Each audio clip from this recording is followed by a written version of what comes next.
Merasa tidak nyaman karena perut terasa penuh ataupun kembung, tentu pernah Anda rasakan. Hal tersebut bisa saja dikarenakan adanya masalah pencernaan.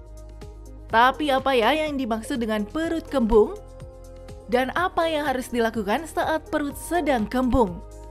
Akan dijawab oleh ahlinya di segmen kali ini oleh Dr. Susi Maria, spesialis penyakit dalam. Yuk kita simak. Perut kembung artinya sensasi kita merasakan perut kita penuh ataupun kencang karena merasa terisi penuh oleh gas. Nah, kembung ini bisa juga disertai dengan banyak sendawa ataupun banyak buang angin. Bisa saja kembung ini hanya satu gejala saja yang dirasakan ataupun bisa disertai dengan gejala-gejala saluran cerna yang lain. Misalnya orangnya juga selain masa kembung mengeluh mual, muntah, atau juga gangguan dalam pola BAB. Jadi misalnya BAB-nya diare ataupun BAB-nya sulit. Gas yang ada di saluran cerna itu dapat berasal dari udara yang kita telan, kemudian kita minum minuman yang berkarbonasi atau soda.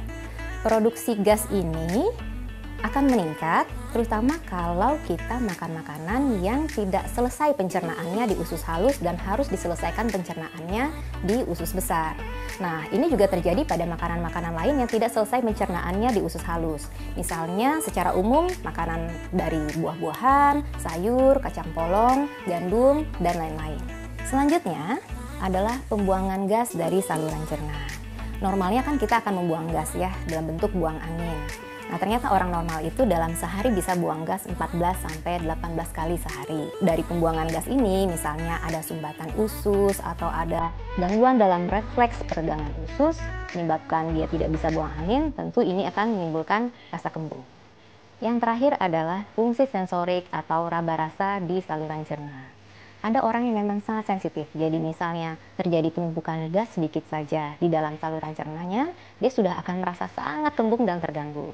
Nah, ini tentu akan berbeda antara individu, jadi misalnya orang itu sangat sensitif, penumpukan gas sedikit saja sudah bisa menimbulkan keluhan kembung. Beragam mitos banyak beredar di masyarakat tentang penyebab perut kembung. Salah satunya minum susu dapat membuat perut menjadi kembung. Benarkah? Itu fakta atau mitos? Itu fakta. Jadi ada dua hal yang menyebabkan kenapa susu bisa memicu rasa kembung. Yang pertama, pada prinsipnya makanan yang berlemak akan membuat gas ditahan lebih lama di saluran cerna. Nah, kita tahu susu itu mengandung tinggi lemak. Yang kedua, seperti tadi sudah dijelaskan terkait dengan kekurangan enzim pencernaan, yaitu kekurangan laktase untuk mencerna laktosa pada susu. Jadi, pada orang yang kekurangan laktase, kalau dia minum banyak susu, susu itu tidak selesai dicerna di usus halus dan harus dilanjutkan pencernaannya di usus besar. Nah, pencernaan makanan di usus besar ini akan menghasilkan lebih banyak gas sehingga muncullah rasa kembung. Tapi pada umumnya, pada orang yang sehat yang tidak ada kekurangan enzim laktase, seharusnya minum susu tidak akan memicu rasa kembung.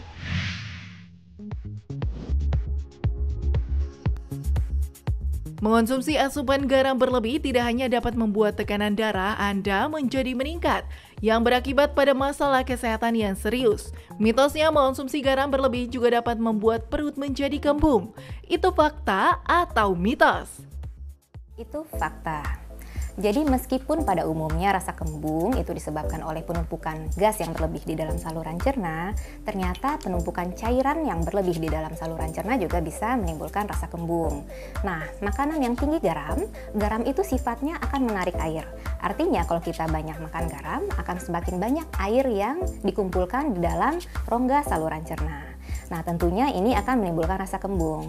Selain itu dikatakan bahwa garam itu akan mempengaruhi keseimbangan mikroflora ataupun bakteri baik di dalam usus. Bakteri baik ini seperti tadi sudah dijelaskan, dia akan mempengaruhi baik untuk produksi ataupun penyerapan gas di dalam saluran cerna. Minuman bersoda memang menggoda, terlebih di saat cuaca panas seperti saat ini. Selain menghilangkan dahaga, mitosnya mengonsumsi minuman bersoda juga dapat membantu mengeluarkan gas di dalam perut. Benarkah? Itu fakta atau mitos ya? Itu mitos. Jadi memang ketika orang mengkonsumsi minuman berkarbonasi atau bersoda, dia akan cenderung bersendawa. Nah, sendawa itu adalah mekanisme kita untuk mengeluarkan gas dari dalam saluran cerna. Tapi sebenarnya gasnya datang dari mana? Justru berasal dari minuman berkarbonasi atau bersoda itu yang menyebabkan produksi gas di dalam lambung itu lebih banyak. Jadi jangan salah mengartikan, bukanlah minuman bersoda itu sebagai terapi perut kembung, tapi justru minuman bersoda itu yang menjadi penyebab perut kembung. Fakta mitos selanjutnya, mengonsumsi kacang-kacangan dapat menyebabkan perut menjadi kembung. Apa ya kata dokter Susi, itu fakta atau mitos? Itu fakta.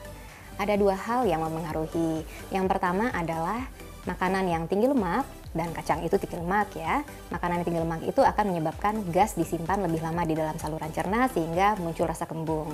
Yang kedua, kacang, terutama kacang polong, itu akan membutuhkan pencernaan atau proses metabolisme yang lebih lama. Jadi dia tidak selesai dicerna di usus halus, dia harus dilanjutkan pencernaannya di usus besar.